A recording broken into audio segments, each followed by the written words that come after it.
Shalom, shalom, everybody. This is our Prophets of Awakening. This is our Sabbath class on the 5th of September, 2020. We're gonna do that moment of silence in regards to what the Lord of Hosts is doing uh, in the earth and in the heavens. To bring about our deliverance from the land of our oppressors. So we wanna do a moment of silence to acknowledge that. Then we're gonna go into our Sabbath prayer.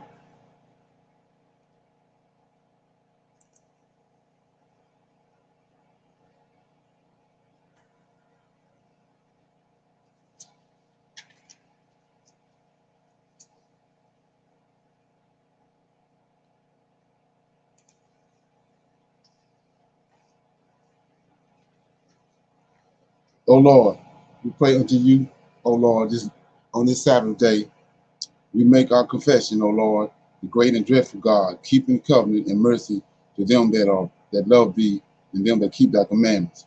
O Lord, righteousness belongs unto thee, but unto us a confusion of faith, as it is this day, to the men of Judah, to the inhabitants of Jerusalem, and unto all Israel that are near and that are far off, to all the countries whither thou hast driven us, because of our trespass that we have trespassed against thee.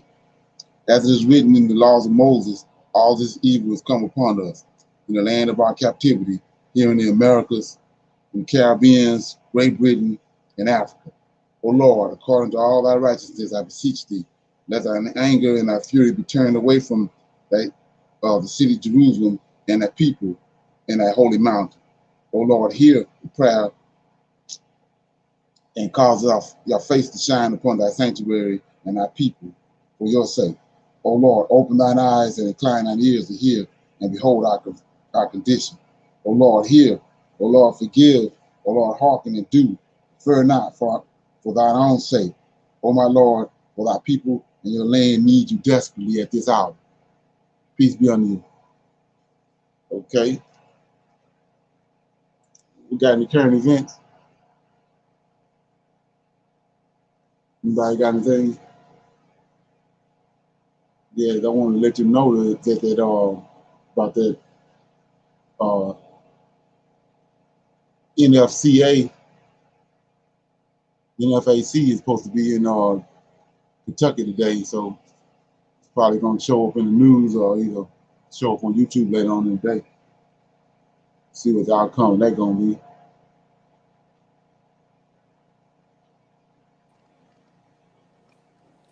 Shalom, shalom.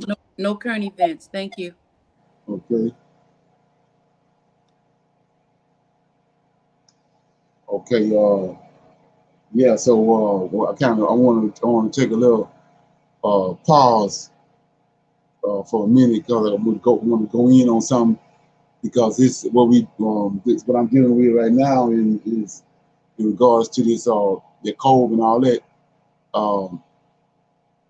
This the meat of the whole thing. It's opened up a whole lot of open up a lot of can of worms in a whole lot of places. So that's a good thing. But it's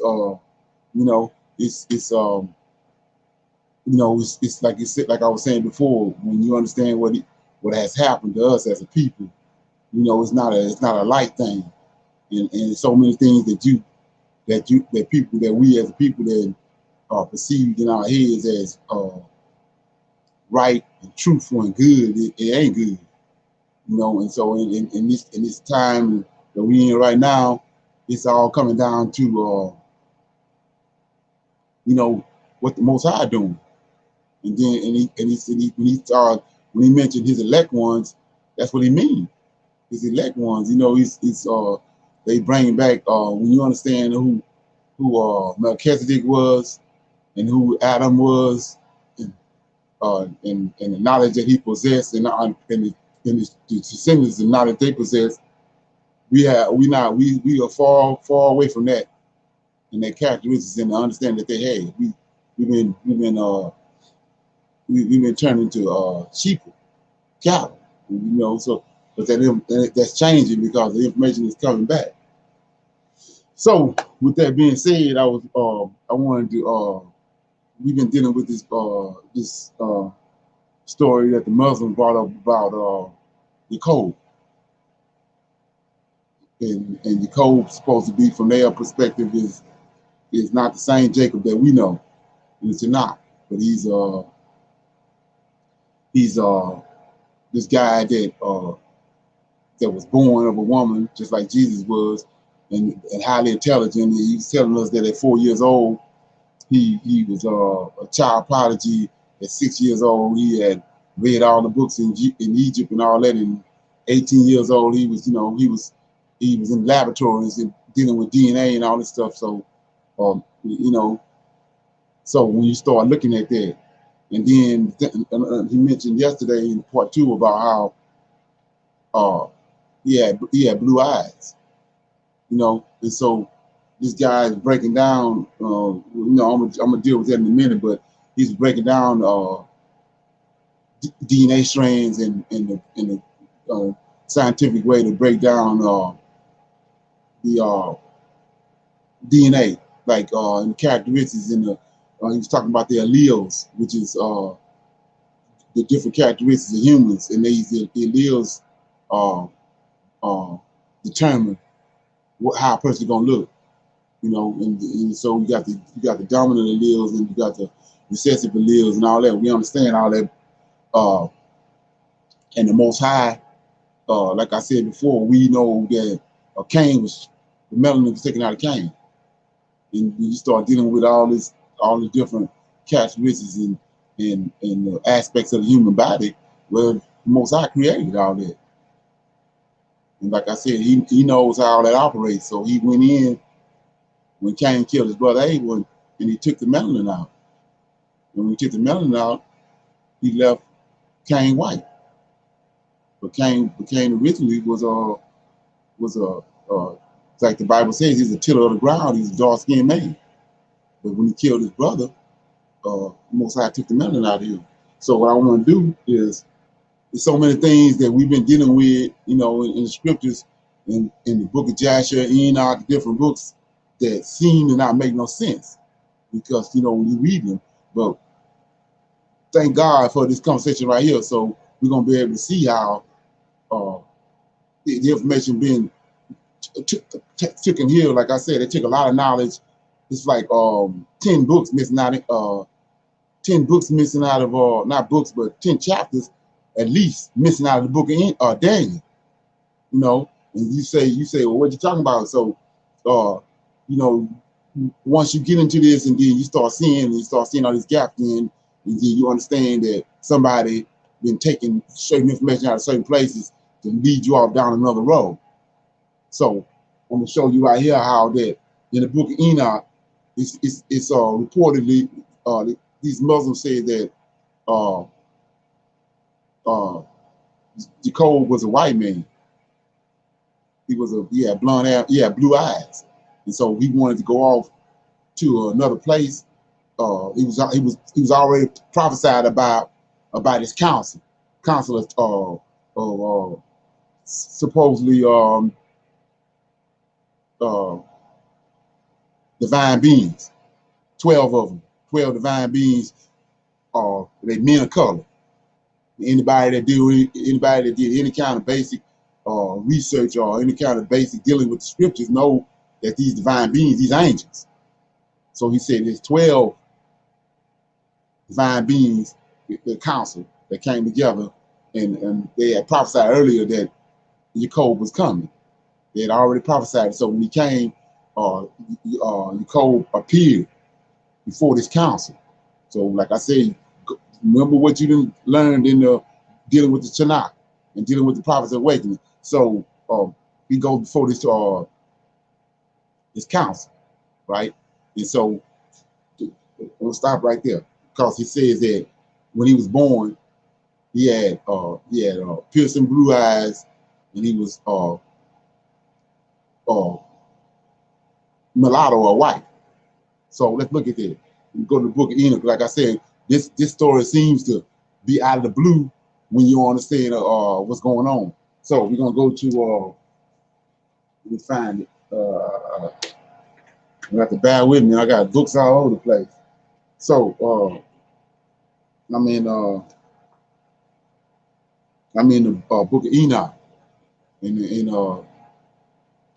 in chapter 106. This uh, when Noah was born, right? We know that Adam was a man of hue. He had Adam had color in him. All his descendants, all Hebrew Israelites, all of them had, they were of color.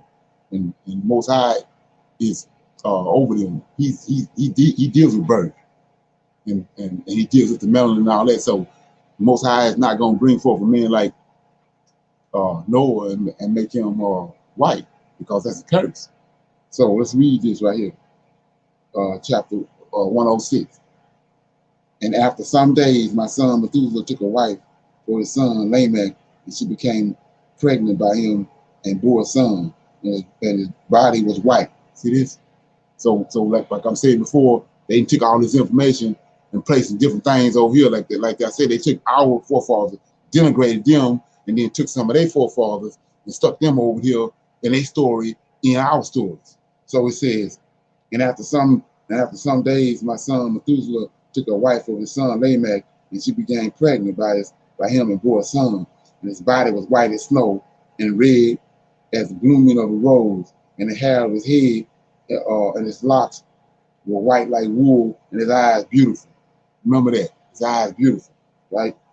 And when he opened his eyes, he lit up the whole house like a sun, and the whole house was very bright. And thereupon he arose in the hands of his midwife and opened his mouth and conversed with the Lord of righteousness. So he come out the gate, born out the gate talking. And then on top of that, his eyes was different, shining. But we're gonna see what Lamech says, right? So we're gonna keep going. And his father Lamech was afraid of him and fled and came to his father Methuselah. So why is he afraid of him? You know, Seth was born. Enoch's all them born. Ain't nobody scared of him.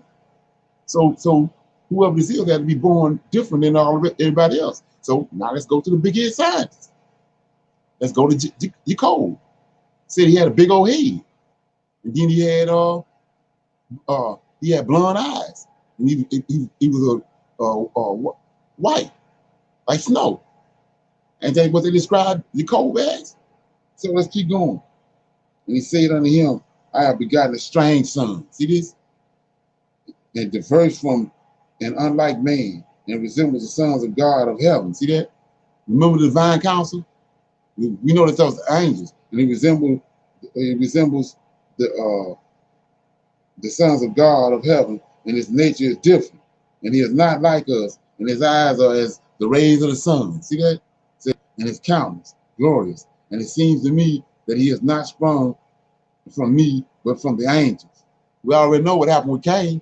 Okay, it says, and I fear that his days are a wonder may. Look at this. His days a wonder may be robbed from the earth. So we see right here. We know damn well this ain't none of Noah, but the story seems out of place because we know it ain't Noah's. But why would they plug that email? Well, now we're dealing with this guy supposedly named Yacub. Yacub. Well, I want to show you something that in the scriptures that you've been reading over. So the brother in this video that we've been watching is talking about this divine counsel that Yacub went before and talking to him. So I'm gonna go to. You might want to write this stuff down. We're going all the way in. So I'm in Daniel chapter 4. I'm gonna do a lot of reading. So it says in Daniel chapter 4 says this is about Nebuchadnezzar. It says Nebuchadnezzar, the king unto all the people, nations. This 4:1. Nebuchadnezzar, the king unto all the people, nations and languages that dwell in the earth, peace be multiplied unto you. I thought it good to show the signs and the wonders that the high God hath wrought toward me. How great, how great his signs and how mighty are the wonders. His kingdom is an everlasting kingdom, and his dominion is from generation to generation. I, Nebuchadnezzar, was at rest in my house. But see, what we trying to uncover is is this divine counsel. We also know that a group of angels came down, and we know the location they came down in. They came down in Egypt. A group of them. There were 200 of them. So, so it said they were fallen angels. So it says, I thought it good to show thee the signs and the wonders that the high God hath brought toward me. How great are his signs and how mighty are his wonders. His kingdom is an everlasting kingdom, and his dominion is for generation to generation. I, Nebuchadnezzar, was at rest in mine house and flourishing in my palace. And I saw a dream which made me afraid, and the thoughts upon my bed and the vision of my head troubled me. Therefore made I a decree to bring in all the wise men of Babylon before me, that they might make known unto me the interpretation of the dream. Then came in the musicians and the astrologers and the Chaldeans and the soothsayers, and I told the dream before them, that they may not make known unto me the interpretation thereof. But at the last, Daniel came in before me, whose name was Belshazzar. So I want to stop right here for a minute. So Nebuchadnezzar, in his kingdom, he got all these soothsayers, Chaldeans, and people that deal with dreams and all this stuff, but they ain't dealing with heaven. So who they dealing with? You gotta understand that. Who is these people? They craft and all this stuff they dealing with. Who they dealing with? Because Daniel dealing with heaven. And he dealing with these righteous angels. There's 7 of them, but this brother here said it's 12. So then it says, verse 8. But at the last, Daniel came in before me, whose name was Belshazzar, according to the name of my God, and in whom is the spirit of the holy gods, and before whom I told the dream, saying, O Belshazzar, master of the musicians, because I know that the spirit of the holy ones is in thee. So these holy ones he talking about is 7. We know that, right? It says, and no secret troubles thee. Tell me the vision of my dream, and I have seen interpretation thereof. Thus was the vision of mine head in my bed, and I saw and behold a tree in the midst of the earth, and the height thereof was great, and the tree grew and was strong, and the height thereof reached unto heaven, and the sight thereof to the ends of all the earth, and the leaves thereof were fair, and the fruit thereof much, and it was meat for all. The beasts of the field had shadow under it, and the fowls of heaven dwelt in the bowls thereof, and all flesh was fed of it. So let's go back, and because I have to keep on reiterating this, because when you're dealing with it, you have to understand that he says all flesh was fed of it. So we mean all flesh. All flesh is humans. It's different races of humans. He ain't just talking about animals. He said all flesh. Same, you have to go back and understand that's what he meant when he told Noah, go get 2 of all kind, all flesh. So some more humans on the boat than what you think. But anyway, so it says, 13, I saw in a vision of my head upon my bed, and behold, look at this. First of all, Nebuchadnezzar is a king. He a king on the earth. And so he says, I saw in a vision of my head upon my bed, and behold, a watcher, and a holy one came down from heaven. See that? So who is the watcher? The watcher is the angels that were supposed to watch over mankind. That's their job. And the holy one is one of the 7. The 7 holy ones. So it's a watcher that came down with a holy one. And Nebuchadnezzar wicked as hell. But the Most High, we know he deals with wicked people. He dealt with Cyrus. He dealt with Amalek when he took Sarah from Abraham. So he says, 13, I saw in a vision my head upon my bed, and behold, a watcher and a holy one came down from heaven. He cried aloud and said, thus, look at this. You keep in mind Yacub, and the council he went before, the 12 men, the divine beings. It says, and he cried aloud and said, thus, hew down the tree, cut off his branches, shake off his leaves, scatter his fruit, let the beasts get away from under it, and the fowls from under the branches. Nevertheless, leave the stump of his root in the earth, even with a band of iron and the brass in the tender grass in the field, and let it be wet with dew of heaven, and let his portion be with the beasts of in the grass of the earth. Let his heart be changed from a man's, and let a beast heart be given unto him. So we see this scientific. Like they say, they want to deal with scientific. It's scientific right here. This the Lord of hosts. He didn't change Nebuchadnezzar countenance from a man countenance to a beast. And so he says, and let the beast heart be given unto him, and let 7 times pass over him. Why 7 times? The 7 holy ones. Okay, 17. Thus, look at this. He'll go. I'm bringing you to the council that's brought up in the story of Yacub. It says, thus this matter is by the decree of the watchers with an S on it. See that? And demand by the words of the holy ones. So you got some watchers and holy ones. And they came up with this decision to come down to the earth and to take away Nebuchadnezzar's reign. So it's a council, right? So he says, to the intent that the living may know that the Most High ruleth. So you go council.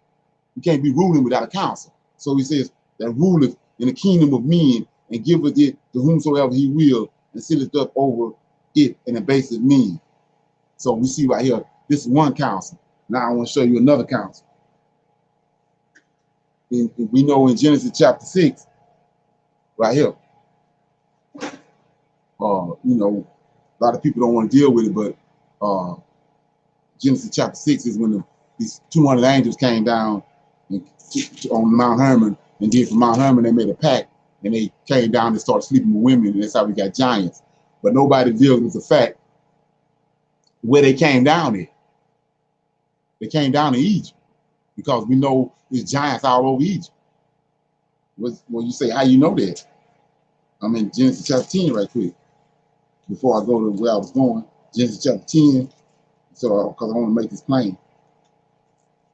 So Genesis chapter 10 says, Ham's lineage, that's Africa. That's a 6-day man. Most High created a man and a woman on the 6th day. This is him right here, Ham. So it says, you go down to verse 12, and resident between Nineveh and Caleb, same as the great city, and Mezarine, you got Ludan. That's up. So from 13 all the way down to 20, those are giants when you do your research. So this give you this sign. Most ideal with sign. So giants all over Egypt. Mezarine is the original name of Egypt. It's Mezarine. Mezarine is a name of a giant that was born by Ham, because Ham was the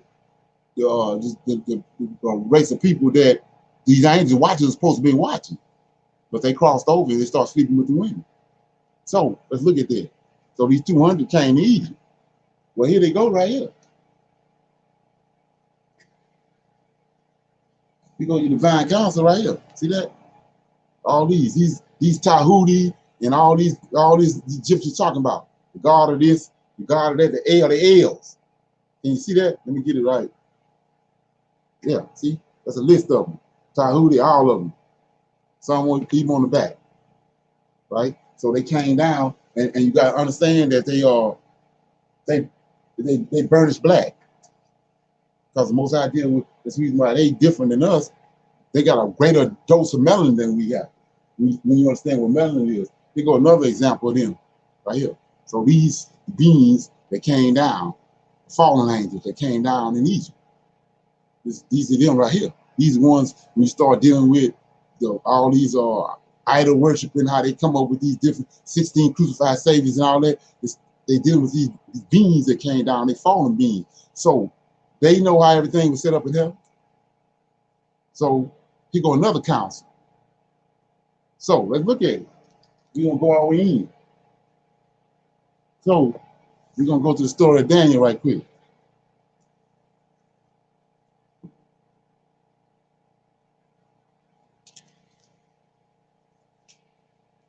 You know, sometimes you deal with the information, it may be tedious, but you gotta dig in and get yourself ready and to absorb the information, because once you absorb it, it's gonna take you to another level. So I'm in Daniel chapter. You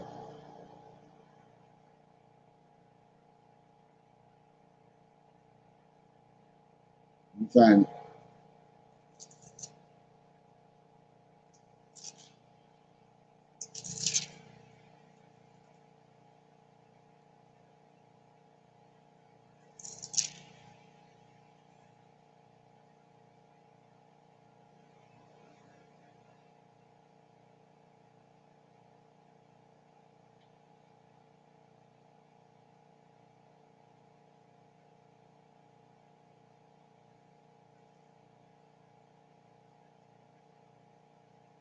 Okay.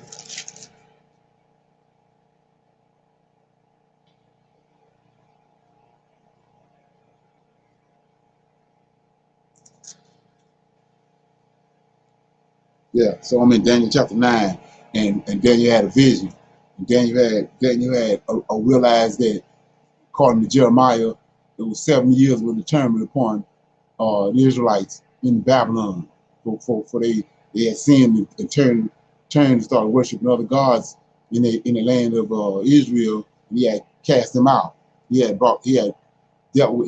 to Nebuchadnezzar and had him to come and take the Israelites and take them into captivity. So they was right at 69 years. And Daniel was looking at the book of Jeremiah, and he see the time was at hand. The time appointed was at hand. So he's prayed, right? So I'm gonna read that. In the first year of Darius, the son of Ahaz, seed of the Medes and Persians, which was made king over the realm of the Chaldeans, in the first year of his reign, I, Daniel, understood by books the number of years, wherefore the word of the Lord came to Jeremiah the prophet, that he would accomplish 70 years in the desolation of Jerusalem. So he understood that, and he seen that they was right up on it. And not only that, he dealing with Darius now. He dealing with the Medes and Persians. The Babylonians been overtaken. So he alarmed. So he prayed. Well, I showed you the council, and the Most High, he got his 7 holy ones, and he got he got other watchers, and they all is a council. So, but like I said, we don't see all this because it ain't been explained to us. So anyway, so Gabriel, the Lord of hosts, Michael was over all this. So he sends Gabriel to go and to deal with Daniel's prayer. So I'm picking up right here in verse 20, 9 and 20. And while I was speaking and praying and confessing my sins and the sins of my people Israel, and presenting my supplications before the Lord my God for the holy mountain of my God, yea, while I was speaking in prayer, even the man Gabriel, whom I had seen in a vision at the beginning, being caused to fly swiftly, touched me about the time of the evening oblation. So this council, that's headed by the Lord of hosts, sent him out to go deal with Daniel, right? It says, and he informed me, talked with me, and said, "Oh Daniel, I am now come forth to give thee skill and understanding. At the beginning of the supplication, the commandment came forth, and I have come to show thee for thou art greatly beloved. Therefore, understand the vision and consider the vision." 70 weeks of the term. Anyway, so let me find what I was looking for. So, so I'm in chapter 10. It says, verse so Daniel had another vision, and he's dealing with Gabriel again, right here in verse 8. He says, "Therefore I was left alone. I saw this great vision, and there remained no strength in me, for my comeliness was turned into me to corruption, and I retained no strength. Yet I heard the voice of his words, and when I heard the voice of his words, then was I in a deep sleep on my face toward the ground. And behold, a hand touched me and set me upright on my knees upon my palms of my hands. And he said unto me, O Daniel, a man greatly beloved, understand the words that I speak unto thee, and stand upright, for unto thee am I now sent." So see, he was sent by somebody. We know who it is, his counsel. And when he had spoken his words unto me, I stood trembling. Then said he, Gabriel told him unto me, "Fear not, Daniel, for from the first day that thou didst set thine heart to understand and chasten thyself before thy God, thy words were heard. I am come now for thy words." But, see that? But the prince of the kingdom of Persia, he go to the other council. I told you about. You go to the other council, right here. These fallen angels, they got a council. They was in heaven at one time. They in Egypt. So it said, but the prince of the kingdom of Persia withstood me in 20 days. But lo, Michael, one of the chief princes, came to help me, and I remained there with the kings of Persia. So when Gabriel was dispatched, then they dispatched somebody to cut Gabriel off. Gabriel, and he had to fight with him. Then Michael had to come help him to release. So like I told you, it's two Enochs, two Lamechs, two Israels. See that? So the council that we've been dealing with, the prophets of waking all this time, is another council. It's a wicked ass council. And like he said, it's 12 of them. But we know it's 7 over here. And so like I said, I'm gonna show you how that it's not as far-fetched as you think what this guy is saying about this dude Yacub. So now we're gonna keep going.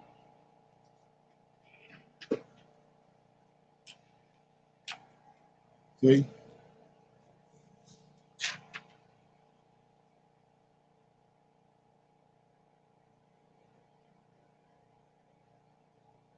So I'm in Jasher chapter 9 right quick. Let me get in the book.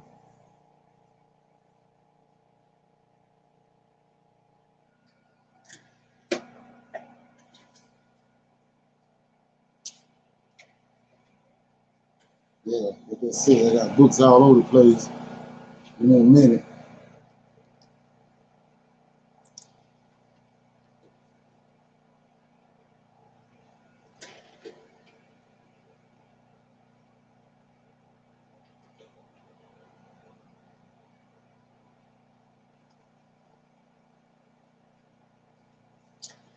Okay, yeah. What's going on?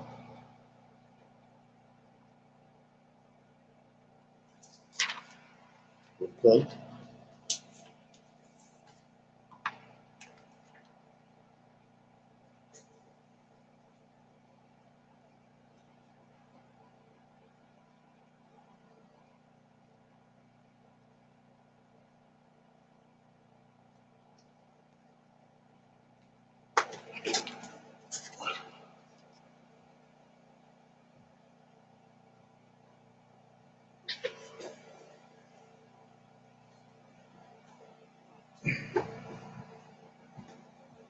Sorry about that. Book had fell off on the behind the computer.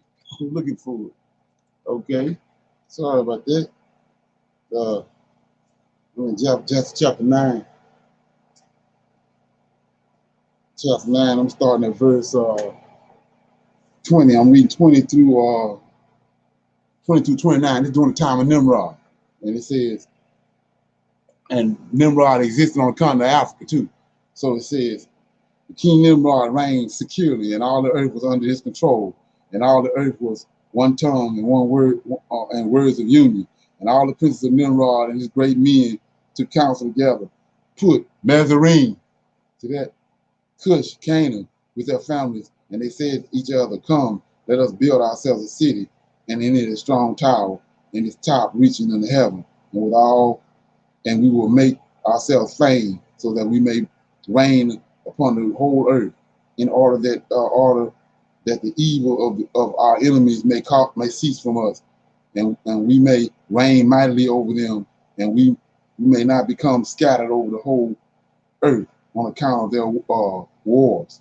And they all went before the king, and they told the king these words, and the king agreed with them in this affair, and he did so. So it says, and all the families assembled, consisting of about 600,000 men, and they went to seek the extensive piece of ground to build a city and a tower. And they sought it in the whole earth, and they found none like one valley at the east of the land of Sinai, about 2 days' walk. And they journeyed there, and they dwelt there. So I want to show you something. I'm going to finish reading there, but I want to show you something how, like I said, Esau is a genius. So let's go over here. And this always puzzled me. But like I said, now, lo and behold, Most High bring forth this conversation right here, and then he start connecting the dots. So I'm in Genesis.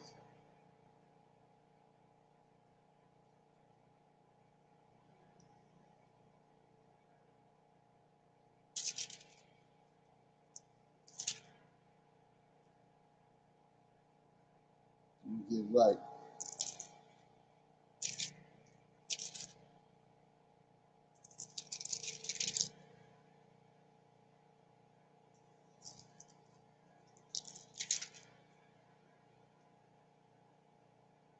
Yeah, I'm in Genesis chapter 10, verse 6. And the sons of Ham, Cush, Mizraim, Put, and Canaan. And the sons of Cush, Sheba, Havilah, Sheba, Raymond, Seba. I don't know those names. He say, and Cush begot Nimrod. See that? So Nimrod the giant. We know Nimrod the giant, right? Well, the Most High already got at the same time on the planet. He already got Noah and Shem, and he got Abraham them that he dealing with. It's a lineage of men that Most High dealing with that control the earth. The title is Melchizedek. So look what it say right here, verse 8. And Cush begot Nimrod. He began to be a mighty man, a mighty one in the earth, and he was a mighty hunter before the Lord. See that? And that always baffled me. I'm saying, what do you mean? How you a mighty man before the Lord? So then it says, wherewith it is said, even as Nimrod the mighty hunter before the Lord. But he already got somebody dealing with. He got while Nimrod existing, Shem and Noah already in existence. So where you get his counsel? And who ordained him to be what they saying he is? Because he already dealing with Shem and Noah already alive. That Melchizedek is already a king that the Most High got on the earth with Shem and Noah and Abraham. So what's going on right here? Like I'm telling you, it's two different councils. We're gonna keep going though. So I'm back over here, I'm back over here reading the Yacub, and it says, I started at verse 20. I'm gonna start again. King Nimrod reigned securely, and all the earth was under his control. And all so that's that's a lie, cause Shem and Noah lied. He ain't under his control. This Esau. So he says under his control, and all the earth was one tongue and one in the words of union. And all the princes of Nimrod and his great men took counsel together. Put Mizraim, Cush, Canaan with their families, and they said this excluding how you gonna take counsel without the Israelites and the Hebrews involved? Because Melchizedek is running everything. He ain't involved. Melchizedek ain't involved in this. So it says, and the princes of Nimrod and his great men took counsel together, put Mizraim, and then on top of it, they're trying to build a tower to disembowel the Creator. So it can't be taking counsel, righteous counsel.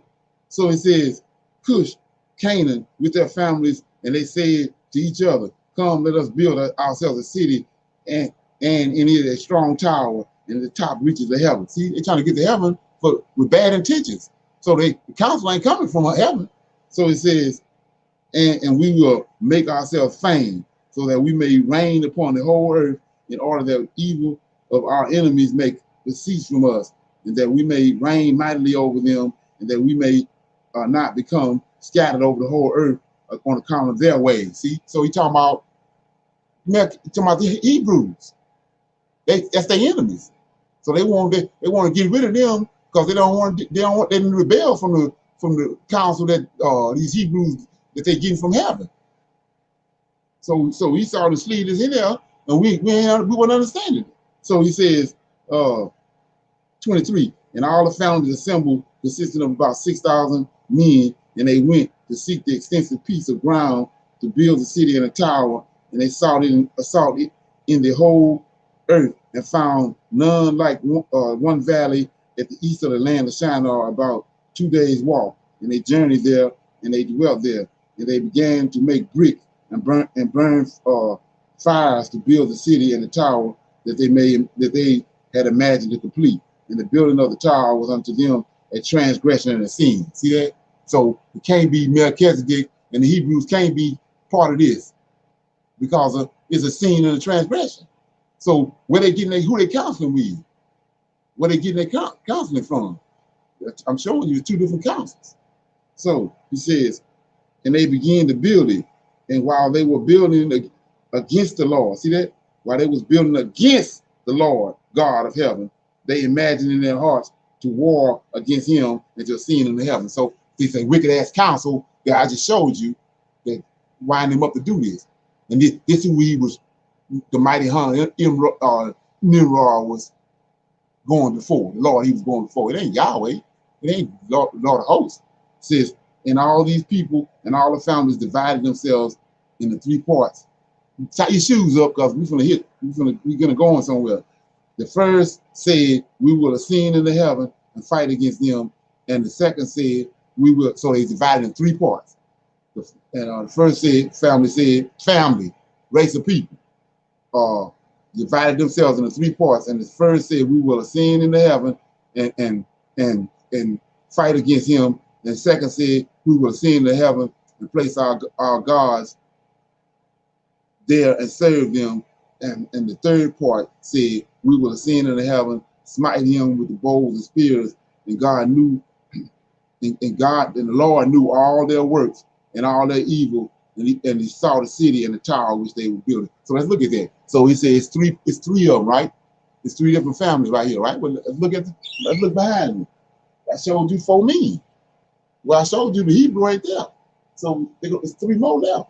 One from 3, or one from 4 is 3. 3 left. So it's 3 families that's warring against him. The Hebrew right there. So let's keep going.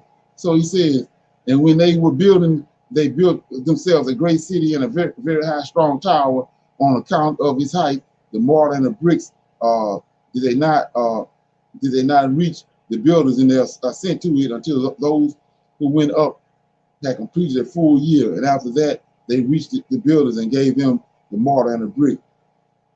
Thus was it done easily. And behold, these ascended and the others descended the whole day. And if a brick should fall from their hands and get broken, they would all weep over it. And if a man fell and died, none of them would look at him.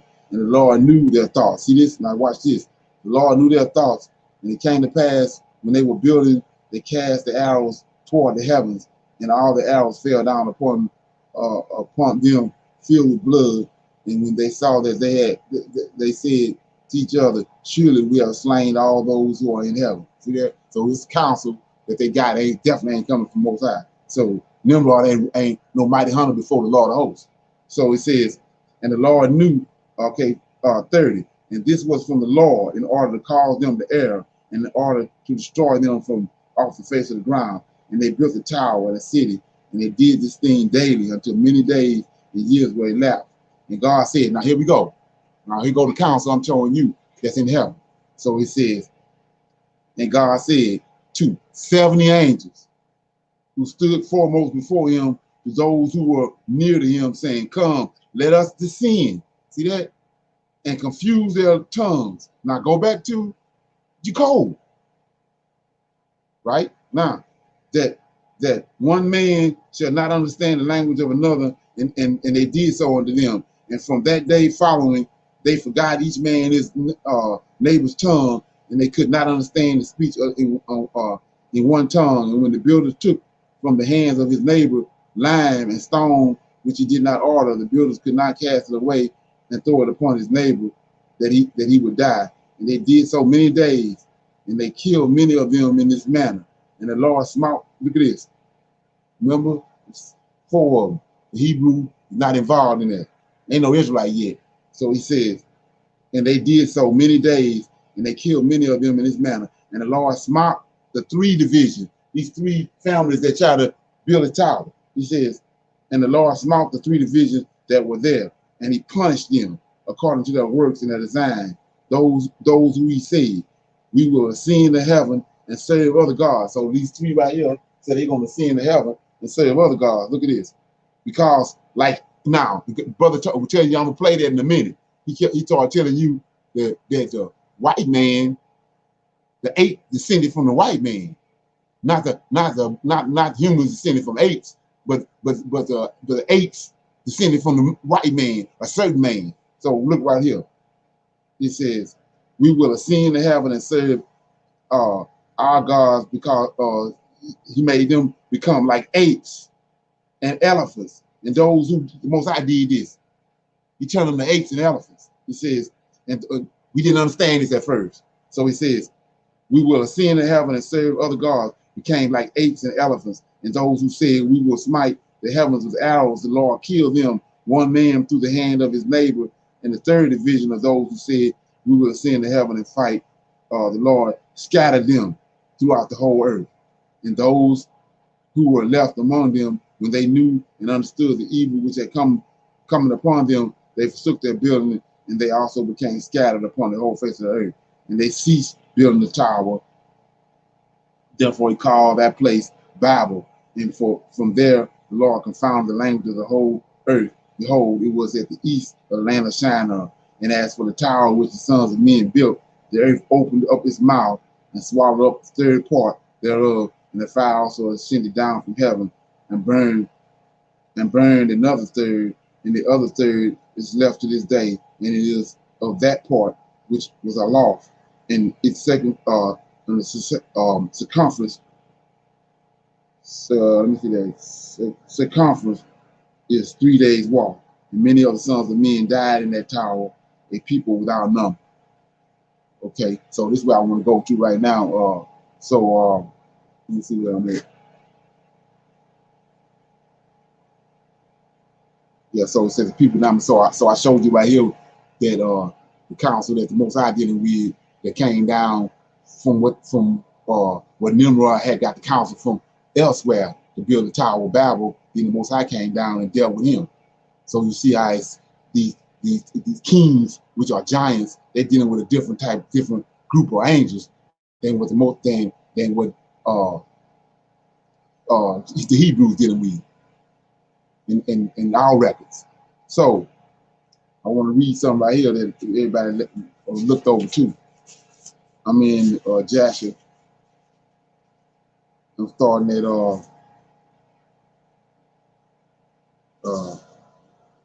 okay, hold up.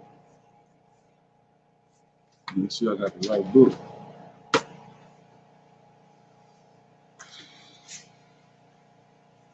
Yeah, I'm in Jasher, the book of Jasher. This book right here. Okay, so it says,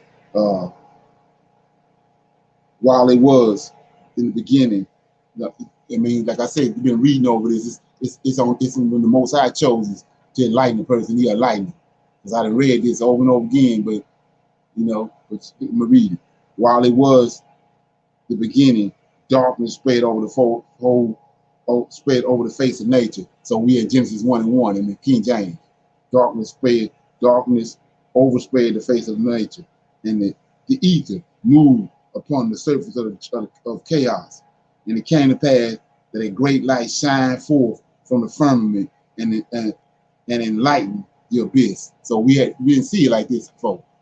He says there's a darkness over the whole face of the earth, and then there's light shine from heaven, shine through to the earth, right? It says, so that the face of nature was formed a second time. So he'd already letting you know it was already something there before. Then it says, and behold, there appeared in the firmament two great lights.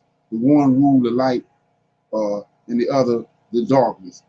And the ground brought forth grass, herb yielding seed, and the fruit tree after his kind, and every beast after his kind, and everything that creepeth upon the earth. So I had mentioned this yesterday about, I'm just doing a backtracking, fact checking. So it says, and the ground brought forth grass, herb yielding seed, and fruit trees after its kind. I was telling you, so when the Most High made the water recede, this is what the ground is supposed to do. So if it ain't doing this, it's something that happened. And it's some information that's been taken from you, the reason why you don't know what happened. So how did you get the ice over in the Antarctic where the ground is not doing this? And how did How did the Sahara Desert get like it get? Where it's saying the ground not doing what it's supposed to do right here when he first created it. Something had to happen. So anyway, it says, and every beast after its kind, and everything that creepeth after their kind, and the waters brought forth the moving creatures after their kind, and the ether brought forth very winged fowls after their kind. And when all these things were fulfilled, behold, Jehovah appeared in Eden. See that? So you're trying to figure out who Jehovah is. Well, we're going to see right here. And when all these things were fulfilled, behold, Jehovah appeared in Eden. Well, we know who in Eden. It's two trees in Eden.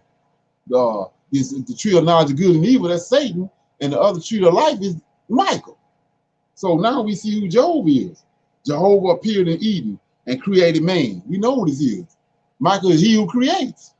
So we know who Jehovah is. See that? So he says, and created man and made him to be the image of his own eternity, right? So he ain't the image of Yahweh, because Yahweh are pure fire. But Michael got a body. Okay?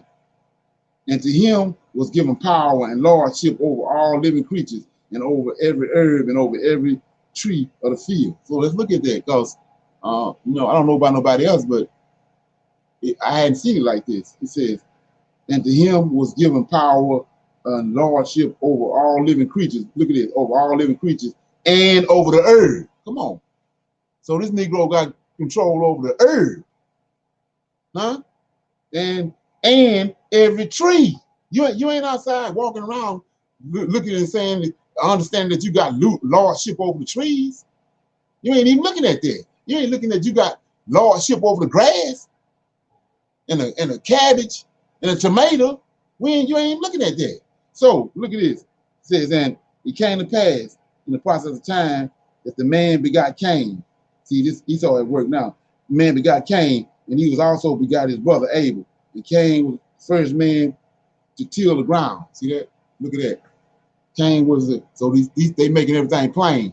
He says, Cain was the first man to till the ground. That means that he not white right now. It says, and Abel was a feeder of sheep. And so, like I said, look what the Israelite got to have sheep with him. He came from Abel. Cain went out and dwelt east of Eden in the land of Nod. And Cain begot Enoch. I told you this ain't the same Enoch. Then did men begin to build cities. So now these people are the first one building cities. Cain was the first one to till the ground. Then these people right here was the first one to build cities. Cain's descendants. And Lamech was born Jubal. He was the first who taught men to build tents. See, we're getting a whole lot of information. See that? And under Lamech also was born Tubal-Cain. He was the first who wrought in brass and iron. That's weapons of war and all that. That's where it started right here. A hydrogen bomb got iron around it. It's wrapped in iron. So it says, who builded up the harp and the organ. And Seth begot Enos. Then began men by name to call on the Lord. So Seth and Enos is the first one to start calling on the Lord. In all the days of the life of Adam, there were rest and peace and quiet unto all men. And they listened unto all things concerning which he spoke to them. So see that? I'm showing you what's up. So he says, at this time, all the men on the earth, just like all flesh, all of them listen to Adam. Adam getting his counseling from this divine counsel I showed you, these seven angels, and dealing with these other angels that's subordinate to them, they dealing with them. And Enoch, Adam getting his counseling from them, and the whole earth listening to him. And that passed down from him to Seth on down to get to Shem and Noah during the time of Nimrod. So he ain't dealing with Nimrod. He dealing with Shem and Eber and Noah. He ain't dealing with them. So Esau and throw you in the cross. So it says, for they listened unto all things concerning which he spake, Adam. And Adam lived 930 years and died. Okay? He said, Lamech, the son of Methuselah, begot Noah. uh, Noah was the first who built a ship. See that? Noah was the first to build a ship and who adjourned upon the great waters. So Noah the first one to adjourn on the great waters. Come on. And he was the father of those who got down into the deep and who occupied themselves in much water. See that? So now we starting to see what time it is. So they, like I said, it's a bunch of lies been told. So we said, what you talking about? Well, now the light been shining on the fact of why they call those who cross over. Because he the first one built the ship. See that? He was the father of those who go down into the deep and who occupy themselves in much water. And this time the whole was of one lip and one word, and there was peace upon unto all. So it was one language. It spoke one language, everybody. And it came to pass that men were multiplied before the face of the earth, and they became mighty and men of renown, these giants. So it came to pass when these Genesis 6, when these angels crossed over, and you start getting these mighty men, kings on the earth. It says, and Japhet and his sons' sons unto Noah, behold, thou art our father. Permit us, we beseech thee, seeing the land is not able to bear us, our children and our herds and our flock, pass over and dwell in the plains of Shinar. And Noah said, be it unto you as yet as ye list. Only this thing command ye, that ye worship the God of your fathers, observing all things which you have received. And Noah lived 930 years and he died. Now watch this right here. We're going to shine a light on this. We had a bad understanding on this. And from these men of renown rose up a great nation, by whom the isles of the Gentiles were people. So we see right here, these Gentiles. See, and it came to pass in the process of time that there stood up, look at this, that there stood up among men Peleg, the son of Eber, right? So he come out of Noah's lineage. And look what it say. It was he who was first invented the hew and the ditch and the wall and the bulwark, and who by lot divided the lands among his brothers. So right here, Peleg was the one when it said the earth was divided. Peleg was the one who orchestrated. He divided everything up. Just like when they went into the land of Canaan, they divided the land up by lot. Well, Peleg was the first one divided up the land by lot. Never did understand what they was talking about when he said that. But now we know. It says, and Nimrod said, wherefore should we obey Peleg? Look at this. So Peleg was in charge. Peleg is like, just like Melchizedek. Peleg is Melchizedek. He says, and Nimrod said, wherefore, see, Nimrod, nobody put Nimrod and Peleg together. He says, and Nimrod said, wherefore should we obey Peleg? Come on now. And why should we forsake the customs of our fathers? And the people hearken unto him. See, now this where rebellion comes. See, now we can connect Nimrod to this other council. He ain't being counseled by the Lord of hosts. It says, and the people hearken unto him. For Nimrod was a mighty hunter and a man of renown. He a giant. And there was arose a great strife among the people, and they were scattered upon the earth. And Nimrod built his cities, and he gathered together the scattered of the earth. So what he doing? So the Most High scattered them. Nimrod rebelled against the Lord. He went to get them and rounded them back up, contrary to what the Most High had done. Okay, so I wanted to show you that because like I said, when you listening to these, what they talking about with this Yacub, I wanted to bring everything into perspective. So yeah. So now I'm gonna pick back up with this. I'm gonna play a little bit of this this Yacub. Okay.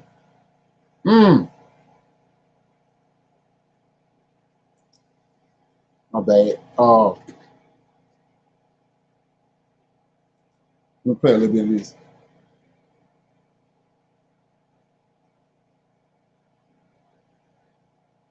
Like I said, I'm hoping that everybody understand what he was saying about what Yacub did was he went in and he started tapping with these with the DNA in people. But like I said, I'm showing you that we see all through the scriptures, and Lord Host doing that. We saw what he done to them, what he done to Nebuchadnezzar. We saw what he done to Cain. So I'm gonna pick this up, but like I said, keep in mind what I just read about what they say Noah looked like. But we know Noah didn't look like that. So where did they get that from?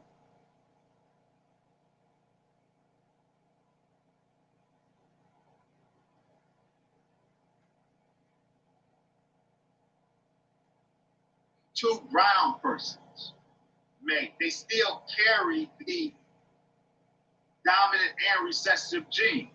So they are still beholden to the 3-1 ratio. We're going to get there in a minute. If this randomly mating, the roll of the dice will produce a homozygous dominant, will produce another blue offspring. Twice the roll of the dice may produce brown offspring, and once, or at least heterozygous, and once will the roll of the dice from these two brown people produce homozygous.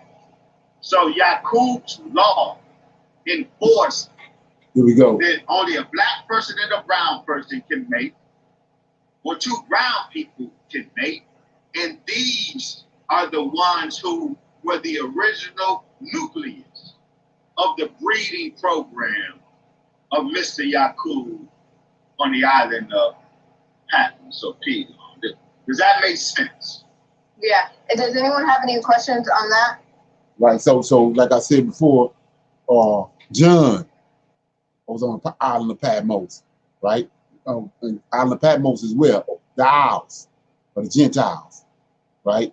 And so now we're gonna listen to what he said. We keep in mind the story that what they plugged in when Noah was born. They try to say Noah was white. Noah had piercing blue eyes. When he opened his eyes, it shined all over the room. And not only that, was that he talked when he first was born. So watch this.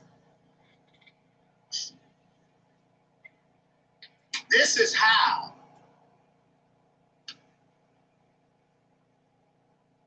and so the example. So you got to go watch this too. Like I said, it's showing visuals.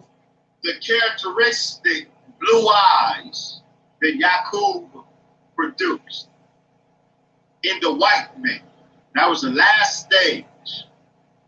The blue eye is a homozygous recessive trait. Now, we have here the origin of the guilty blue eyes. The Holy Quran describes Yacub's offspring as guilty blue eyes, and the Prophet Muhammad described the blue eye. So he's saying this Yacub's descendants. So Yacub fit the description what they plugged in over here saying that it was Noah. Okay. The blue eyes of white people as the eyes of Satan. Well, the blue eye is a homozygous recessive trait. Very important. The black man has always had the capacity to produce blue eyes, and as we will show, before the white man was born, we produced blue eyes. We're going to show. Because we have that allele in us, that recessive allele in us, we've always had the capacity to produce that double eye. But the dominant eye color is brown. So most of the human family has brown eyes. because the brown allele is the dominant allele, and the only way you can produce the blue eye is in a homozygous recessive genome. And that's what the white man is, homozygous recessive.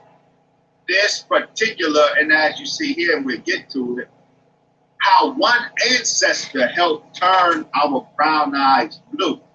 Who is that one ancestor? Independent. Who is that one ancestor that turned brown eyes blue? No, not Abraham. Yacub. The first blonde-haired, blue-eyed, pale-skinned white man that was produced in Arabia. His birth was celebrated. The first white-skinned, blue-eyed, blonde-haired, because that's a constellation of traits. There are 3 different traits. White skin, fine stage white skin, blue eyes, blonde hair. Those are 3 distinct homozygous recessive traits that were selected for individually. And so when the first human who emerged in Pelon or Patmos with all 3 traits, his birth was celebrated. We're going to get to that. But this is just an illustration of how that process works and how the blue eye, what Prophet Muhammad called the eyes of Satan, that's a homozygous recessive trait. It has to be selected for. Before Yacub, it was occasionally randomly selected for, so you had black-skinned people with blue eyes. That's a fact. But that was rare. And white people, the original batch of white people, characteristically had blue eye because the blue eye was selected for in them. Does that make sense? Yeah. So this is what happened on the island of Patmos or Pelon. That process of, or that technique of positive and negative assortative mating resulted in this. The original black Arabians on the island of Pelon, through that process, produced a brown population who would become known in history as Japanese. They were made right there on the island of Pelon. Japanese have they aren't homozygous receptive. They aren't totally homozygous receptive. They are a single stage away from the original man. So they tend to be darker. Their eyes, of course, are not blind. It's dark. It's when it's gray, like brother here. Dark eyes, dark hair. Once we had that population, continuing the process using the same method of positive and negative assortative mating, using that same method now among the isolated population of brown people. From there, when a brown person through incomplete dominance produces a lighter skin. And those light skin products are made enough of that when you select for even lighter traits. That's how 200 years later, we get a lighter version of the black or the brown man. The Chinese. The Chinese genotype is more recessive than the Japanese genotype. The Japanese genotype is more recessive than the original black man's genotype.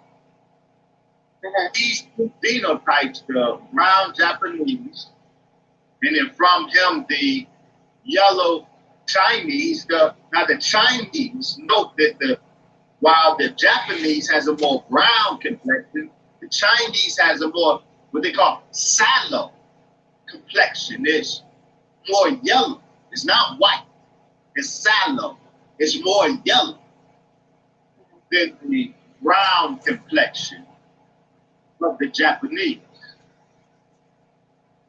The Chinese, now the more recessive genotype of the Chinese,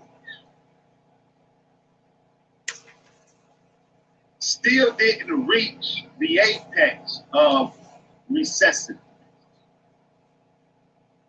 Note that the Chinese, like the Japanese, like the Black Arabian, has dark hair.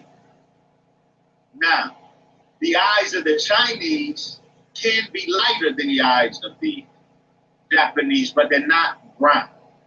And we're going to identify, we're going to be real specific, because I'm just giving a general overview. We're going to prove what we're saying, identifying the genes that were selected for and grafted.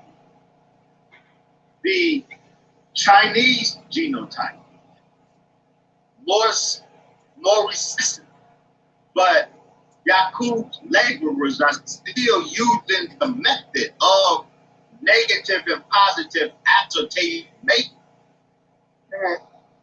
So a brown and a yellow will be mated, but no two browns can mate. No two Japanese can mate. Only when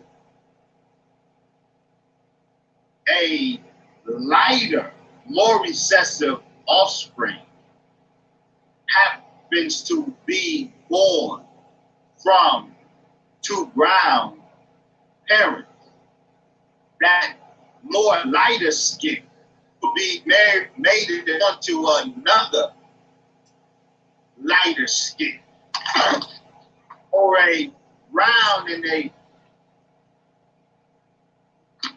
accidental lighter skin will be married or mated, deliberately producing a more recessive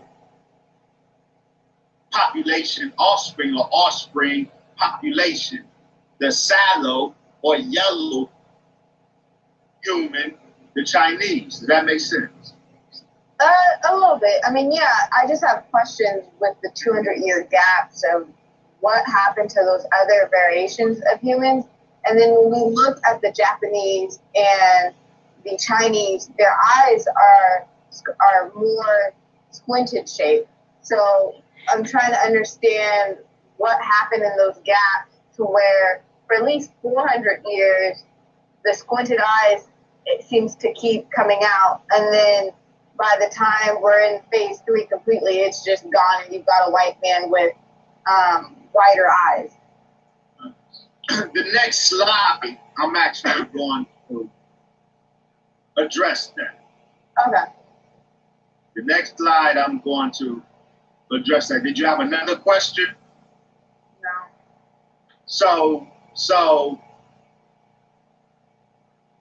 from those original Black Arabians on the island of Patmos, through the process of positive and negative associative mating, mating of black with a brown, pre-Japanese brown, incomplete dominance. Mating a black and a brown or two browns, doing that for 100 years produced the Japanese race. Which, to your point, the Japanese brown man is not identical with the brown that were popping up from two black Arabians that was the result of incomplete dominance. These were phenotypically different from the Japanese brown man.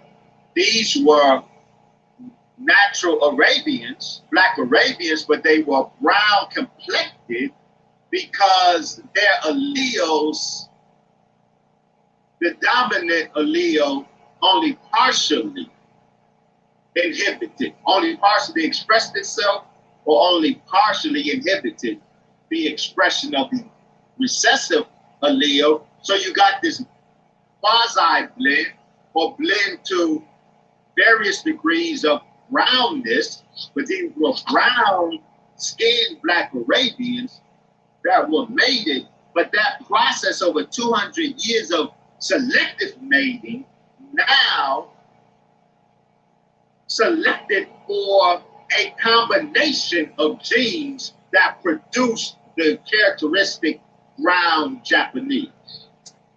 Okay. We're going to hold it right there for a minute. Anybody got any comments on what was said up until this point? Or questions?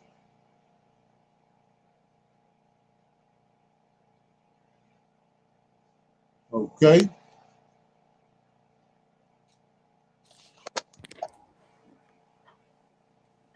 Hello? Hold on.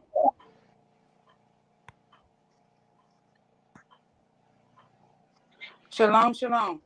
Okay.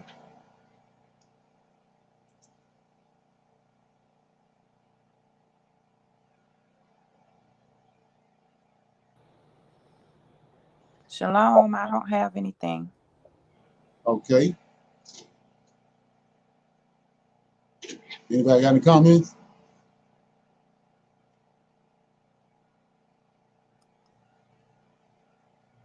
Do you know where this where the guy's getting his research from or his information?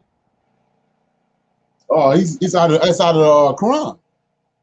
Ah, okay, okay. Yeah, that's what I'm saying. That's why I'm dealing with it. I'm showing that and the way what's kind of taken away from me, the fact is that you can't see the images, what he's showing you. But what I'm saying is, I was hoping you was gonna find that it's in Jasher where he lists the 22 nations. 20, you ever seen that?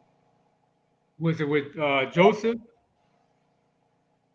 No, he mentions about how what a nation, what a 22 manner of men was created, whatever in Jasher.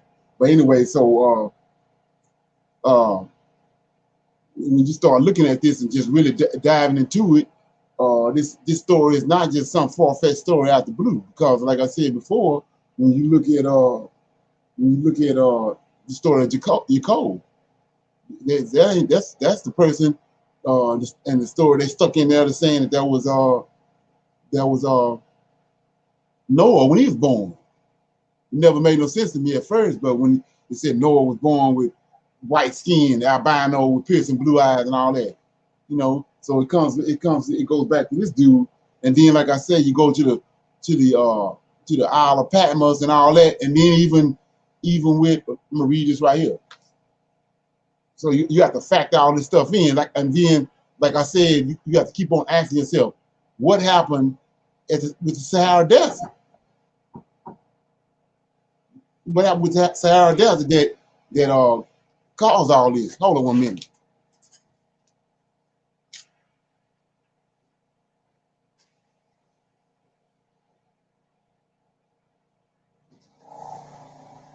You gotta play it.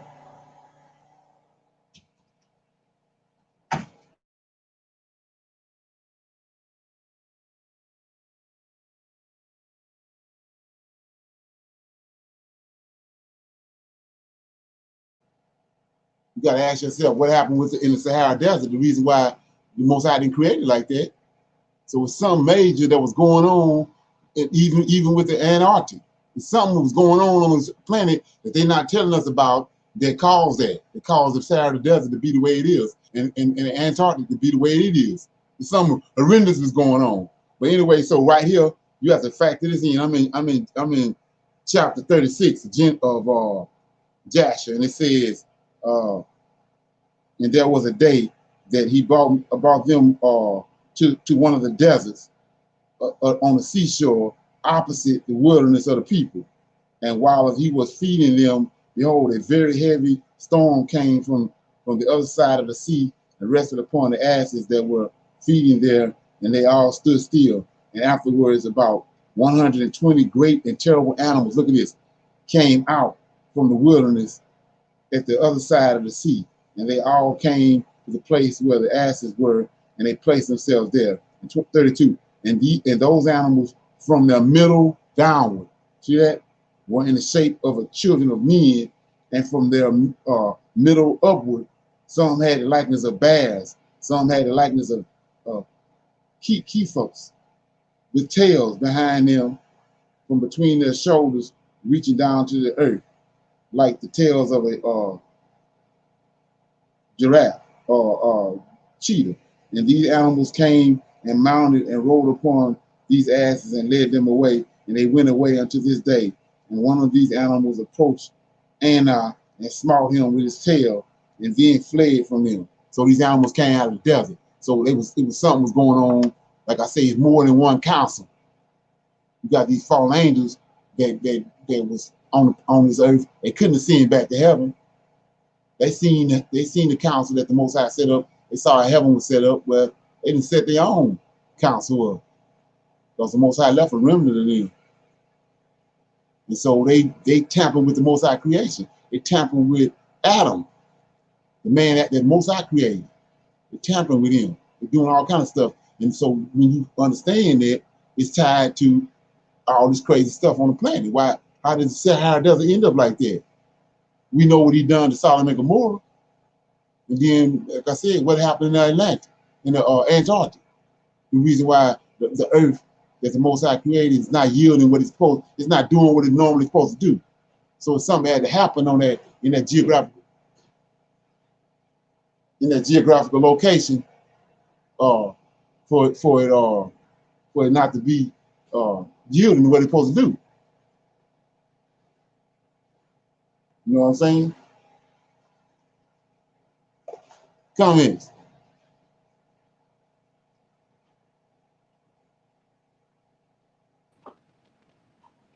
Shalom, shalom, Leonard. My phone is acting crazy, so hopefully it'll hang in there. First of all, I want to thank you for the thorough presentation that you just did. Answered a lot of questions, and so I want to understand that when we hear about a council other than the 7, that's a wicked councel. Right, As Muhammad, okay. So Muhammad is talking about a council of 12. We know that that's a dark council, because Michael and the other 6 is the council that is from the Most High. Right, ain't no other council.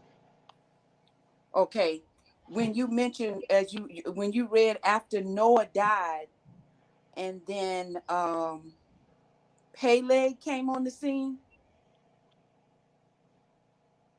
Peleg is, I said Peleg is from the lineage of Noah. Right. And he is so Peleg is good, and Nimrod went against him, which that's two different manner of men, so to speak. Right. But the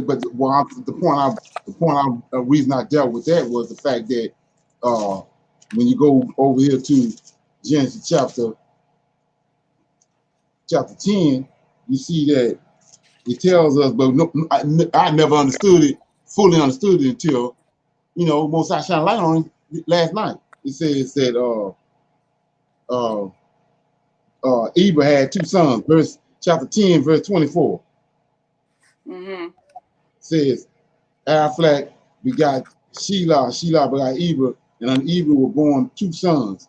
The name of one was Peleg, and in his days was the earth divided, and his brother's name was Joktan. So when you read that, I never really understood what it means when they say the earth was divided, but you come to find out Peleg is the one that divided the earth up. Okay. And it was during the time of Nimrod. And he was the one in charge on the planet at that time. Nimrod rebelled against him. Right. Okay. And now when we hear the word watchers together with holy ones, is everybody holy or the watchers? No. When you go to the book of Enoch, it tells you that it says it's 7 holy ones. So when you see holy one, it's 7 of them. It's just one of them was with the watcher. The 7 holy ones is the 7 archangels that Enoch informed us that's standing in front of the Most High. Right. So who are the watchers? Are the watchers? Watchers are angels, angels that he created. They watching over mankind, watching over the Most High creation. Okay. So we have watchers in conjunction with the holy ones, the 7, and then what are those? Aren't there bad watchers? Yeah, the 200 that came down on Mount Hermon was watchers, but they left their original job and estate and started coming down sleeping with women. Okay. So we have watchers as fallen angels that do not continue to be under the counsel of the Lord of Hosts, and then we have watchers that the Lord of Hosts has the ability to speak to as relates to good things to do for man in the earth. Right. Exactly. Okay. And then one last thing. What did you mean when you said something about changing man from a man to a beast? No, that's Nimrod. I mean Nebuchadnezzar. He transformed Nebuchadnezzar in the book of Daniel. He turned Nebuchadnezzar to a beast for 7 years. Okay, so what were you saying? How were you connecting that with what Muhammad is saying? Well, it's not far-fetched that somebody can tamper with the human DNA like that, because the Most High doing it all through Scripture. The Lord of Hosts doing it. He changed Adam's. He changed Cain, or he took the DNA out of Cain, the melanin out, and left him white. Okay. And then he took the melanin out of Miriam, but he put it back. So he's showing you how he can mess with the DNA at a whim. And then in Genesis chapter 37, Ezekiel 37, he tells you he's gonna take all the flesh, the original flesh that was on those bones, all the forefathers that died, and put it back on the bones. So it's not some far-fetched story. You just got to be able to discern what they talking about, and does this make any sense? And does it fit into the narrative of the Bible? Okay, so thus far with go ahead. So he's saying that through this Elias and these, you got to understand, you're dealing with angelic beings. Even these giants were super intelligent because they had characteristics. They had received DNA from these angels, so they capable of doing this type of stuff. So you have to look at the fact that why is it that we know we ascended from Adam's descendants, and we humble, non-void people. We not with all the crazy chaotic stuff. We doing some throwed off stuff now because of what we cast over here. But we not trying to sleep with our daughters and all that and raping little kids. These people doing that. So you have to look at that. Why do all the nations hate us? Okay. See what I'm saying? So now take that and look at what this dude is saying. Why all these people hate us? Because we humans. Okay. We humans. We act like humans, but all these other people, knowing, they jumped up and said what they had to say about all the atrocities that was going on with the Jews. All the nations got together to fight against that, to make sure the Jews got they just do. from what was done to them, but nobody ain't standing up saying why all the stuff that was done to us during the transatlantic slave trade. Yes. Mm-hmm. They hate us, so it's got to be something different about us than them. The reason Okay. why all of them hate us. Okay. Mm-hmm. You know what I'm saying? So Right. it's not far-fetched. It's about putting everything in perspective. Okay. You know? Yeah. All right. Thank you. So like the guy was saying, when you start talking about these alleles, these different recessive genes, that the most the gene, this is what people don't understand about melanin.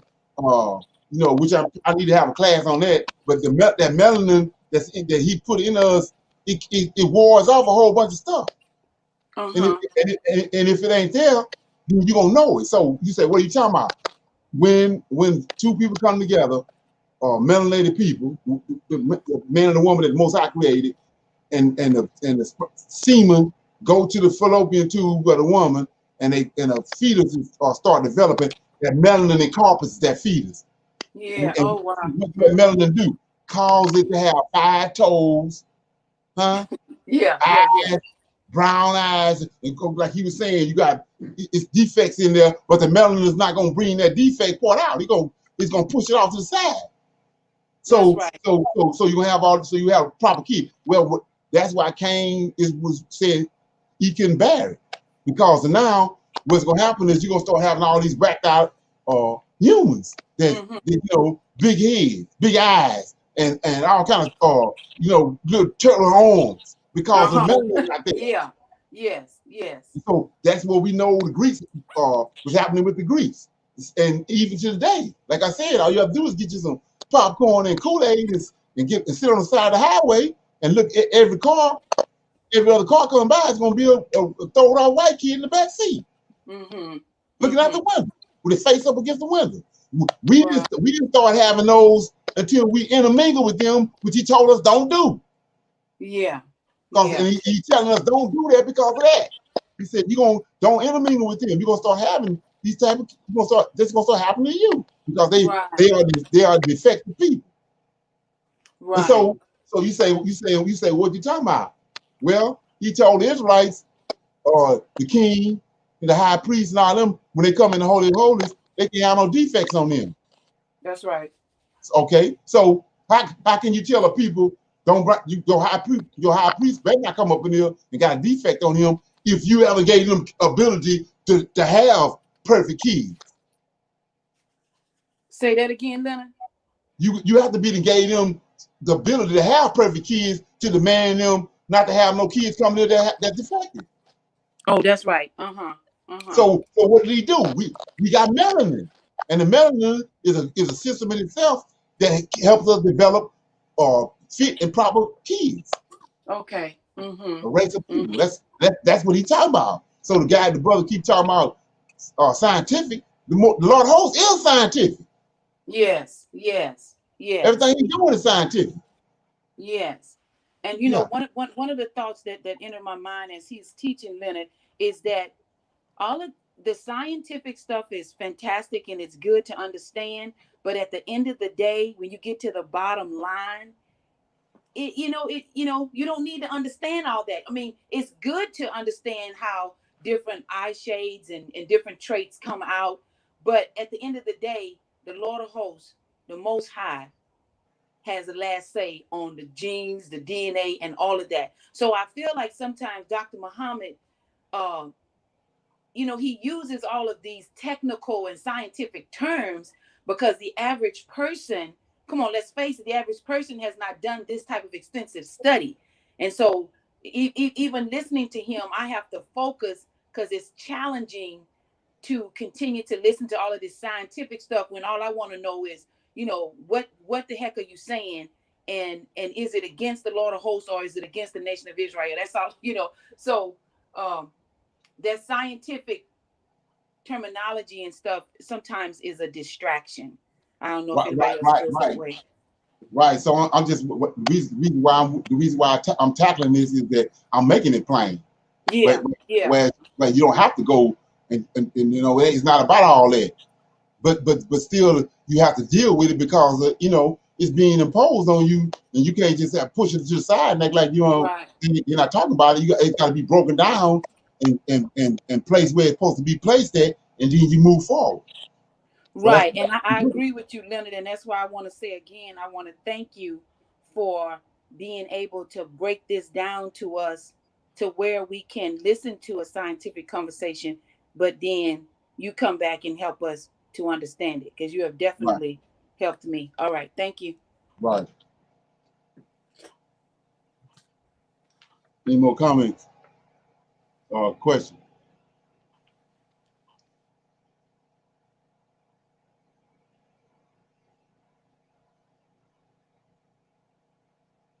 Okay, no more questions?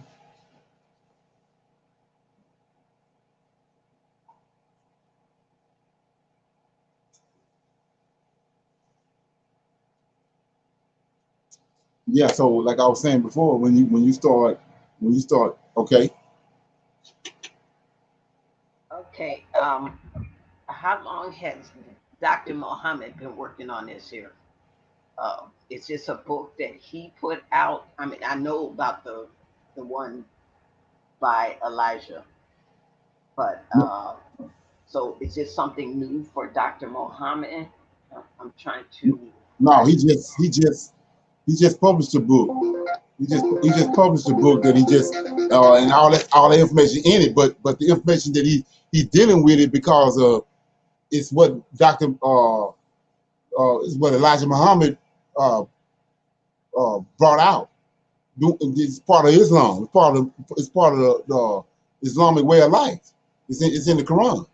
So what his thing was, the book he just published was the fact that he wanted to bring out and expound on two things. Was he wanted to expound on the fact that because they ridiculed Muslims and they ridiculed Elijah Muhammad about the fact of Yacub. Because people make it out, they joke about it. And then not only that, they joke about the fact about the mothership, about the UFO spaceships. So his objective was to bring some credibility to both of those stories. But they are part of the Islamic way of life, the Islamic knowledge. And so but my thing was that to expound on it from a Israelite perspective and to show that it's no, it's not far fetched. But the reason why it's far fetched to us is because of I'm showing you how much information that's been tampered with in the scriptures. So many people think that it's a little bit here and a little bit there. No, they took whole stories and whole understandings out of the scriptures that we don't have no understanding about. But this story shines a light on a lot of things. Like I said before, we see from what I just read in Jasher that you had men would have, the arms, they had an arm and a waist and a head, but the lower part of their body was shaped like another animal. So that lets you know, when you start looking at that, we know that these are divine beings doing this. They tampering with the Most High creation, which is Adam. The original man he made with the legs, 10 toes, they've been tampering with that, tampering with his DNA. So when you understand that, you understand what they're saying about Yacub and whoever he was is not far-fetched. You just got to be able to put it in the right perspective and put it and line it up in scripture. Because like I continue to say over and over again, we don't pay attention to, we don't look at things when they present to us like with people. You got hostile people around you, but they got you thinking that they good. But when you look at the history of them, everything they done, even to the fact that we over here, like for example, we over here dealing with all the stuff that's happening to us over here, being shot down the streets and all that. How did we get here? Even to be in this predicament, because they brought us over here on the bottom of spaceships. So, but we steady coercing and trying to deal with them as humans when they're not humans. They just showed us over and over again that they're not humans. And so, in this story right here that these Muslims bringing up, you gotta draw into that and try to figure out what it is he's talking about. and make some sense out of it, because like I said, you look at the so-called people he's saying that Yacub created. Don't none of them like us. Every last one of nobody considers the Israelite or the black man. You got a problem with it. So like I said, some had to happen. Yeah. Thank you. Right. So like I said, it's tedious. You know, some of this stuff is you know, it's kind of it's tedious as far as, you know, dealing with the, you know, when he was drawing out how he went in dealing with the different DNA things, alleles and all that. But you know, you have to try to get some understanding of that to move forward and to figure out, like I said, like what's behind me, these four men. Why did the Egyptians put these 4 men on the wall? And then you have to ask this question, all over Egypt, they had these 4 particular men. Then so you say, why then that goes right along with scripture, because it's 4 men dealing with the scripture. You got the 6-day man, 8-day man. You got Cain's descendants. Then you got the mulatto, the Canaanite, and that is. So you say you got to ask the question. I mean, all this stuff add up, and then like I said before, once you see that and it's staring at you in the face, then you take these 4 men and take them to Genesis chapter 10. And then you see these 4 men, they ain't no king. They ain't none of Noah's sons. It's a lie. Just like I'm showing you with these with everything else. You gotta be able to connect the dots with this stuff, because they didn't lie. You know? And you know, I'm gonna say this and then I'm gonna close and nobody have no other questions. So like I said before, you keep hearing about the Prince Hall Masons. You know, they have the little local Mason halls all around in the hood. Then you got the white Masons. Then you got the Mason, Scottish Rite Masons with these big old marble buildings worth $2-3 million and all that they got built. But then you have a Blue Lodge. And you can't even come within 2 miles of the Blue Lodge. So what's up with the Blue Lodge? Well, all this information that they know all this information. They just skewed it and gave us bits and pieces of it, but they know all this. You know? And so, like I said, if it's something that you want to deal with the Most High about and pray about, that's what you need to pray about. That He helps you, you know, help you connect these dots, or that He sends somebody to help you connect these dots. Because, like I said, you know, they went in haphazardly and took stuff out of there and left stuff in there. And then when you read it and you come across it and then something don't make no sense, you just keep on going. But no, they done did something. Because why would Joshua mention to you about animals that got you know, half human and half animal? So how you get that? Because we don't see it now. So how did that happen? So it had to be some kind of system in place, some kind of supernatural system or supernatural process that they were doing, tapping with the Most High DNA to get that. And that's the reason why the Most High had to come. It was something horrific going on for him to bring the flood. Yeah.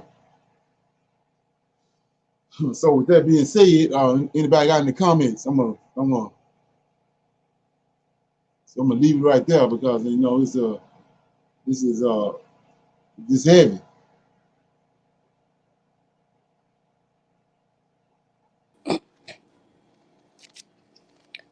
Shalom, shalom.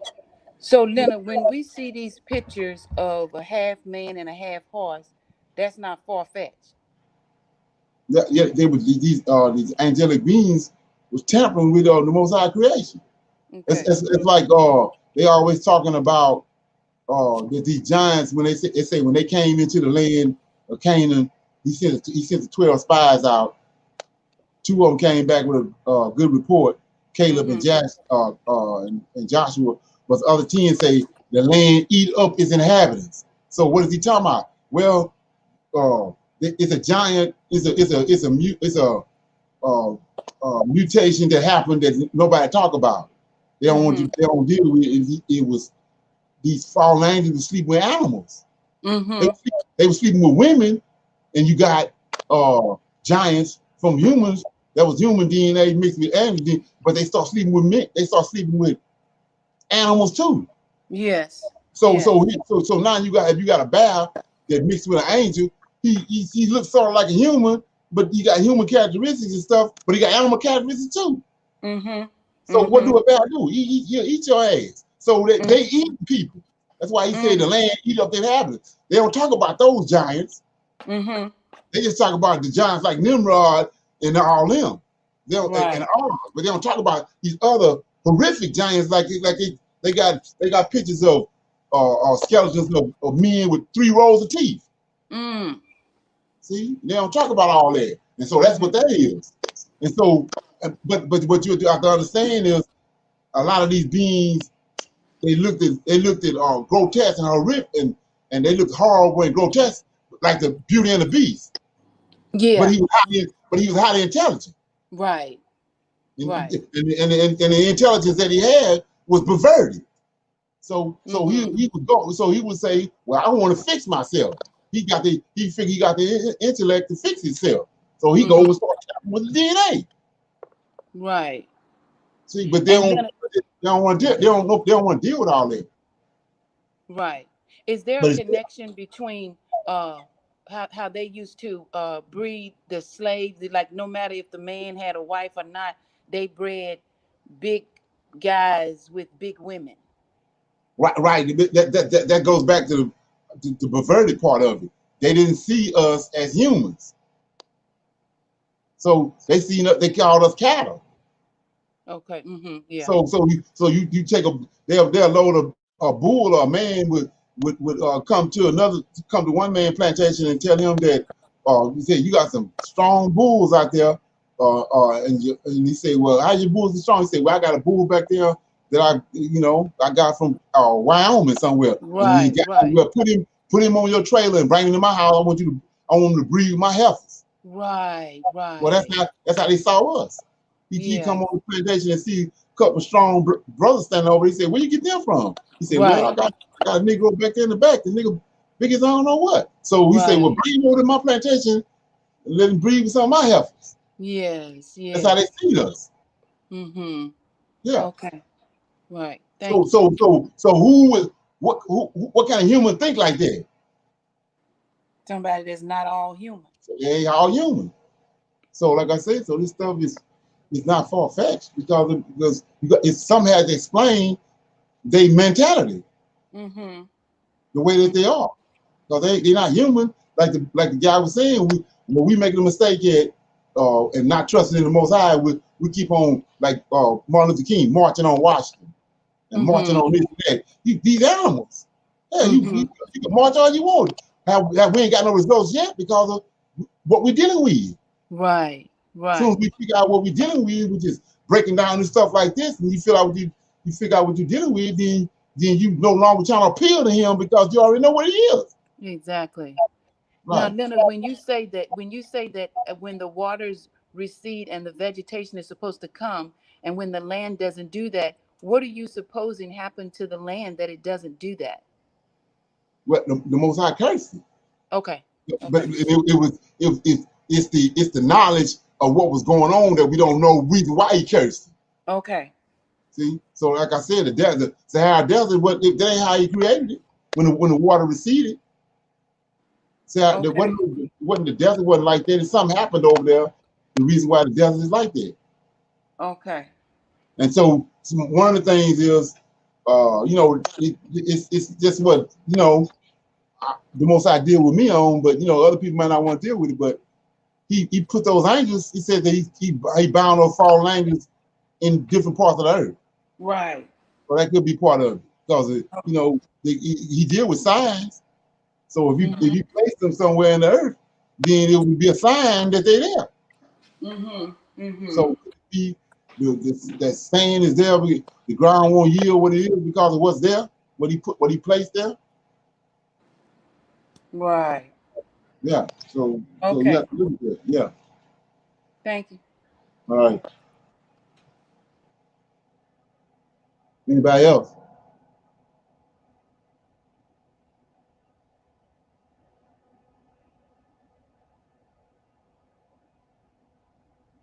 Okay. So nobody else have no more comments?